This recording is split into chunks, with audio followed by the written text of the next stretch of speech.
Magandang araw po sa ating lahat. So ako po si Annalisa Capia from BE Ed 2A. So ang tatalakayin po natin ay ang Philippine history during the American era, Japanese occupation, and the establishment of a state. Sa Tagalog, ang tatalakayin natin ay ang kasaysayan ng Pilipinas noong panahon ng Amerikano, pananakop ng Hapon, at pagtatatag ng isang estado.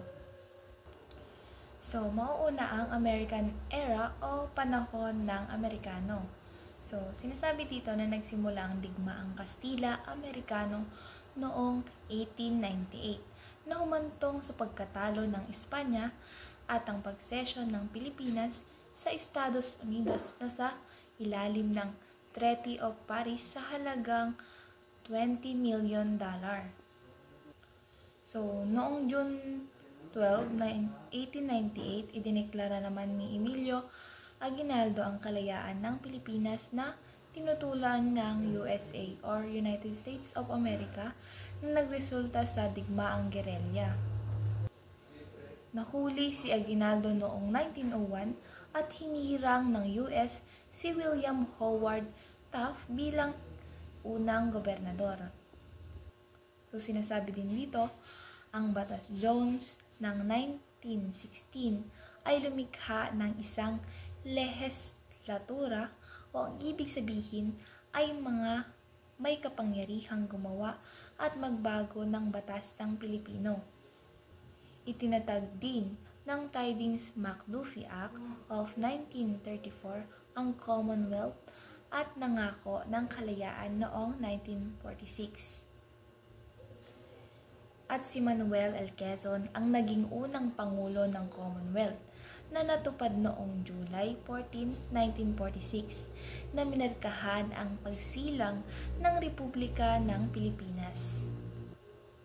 So ang pangalawa ay Japanese occupation o pananakop ng Hapon mula 1941 hanggang 1945. Sinalakay ng Japan ang Pilipinas noong December 8, 1941, ilang sandali matapos bombahin ang Pearl Harbor. Si Pangulong Quezon at General MacArthur ay umatras habang ang pamahalaang Commonwealth ay naging distiyero. At matapos ang pagbagsak ng Bataan noong April 1942, isang digmaang gerilya ang naganap laban sa mga puwersang pananakop ng Hapon. Noong Oktubre 1944, bumalik si General MacArthur kasama si Pangulong Sergio Osmeña na pinalaya ang Pilipinas. So, ang pangatlo ay ang Philippine Republic o ang Republika ng Pilipinas, 1946. So, si Manuel Rojas ay pinasinayaan na ang ibig sabihin ay ang proseso ng panunumpa ng isang tao sa isang posisyon ng kapangyarihan na ginawa silang opisyal. So, si Manuel Rojas nga ay binigyan ng karapatan bilang unang Pangulo ng Republika noong 1946 na sinundan ni Elpidio Quirino. Elpidio Rivera Quirino was a Filipino lawyer and politician who served as the 6th President of the Philippines from 1948 to 1953.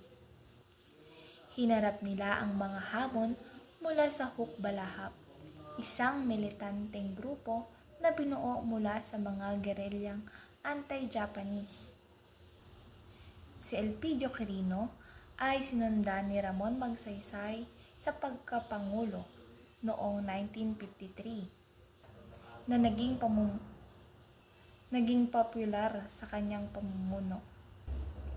Si Ramon Magsaysay ay tinawag na kampyon ng mga masa at ang pinakamamahal na Pangulo ng Pilipinas dahil ibinalik niya ang tiwala ng mga mamamayan sa pamahalaan.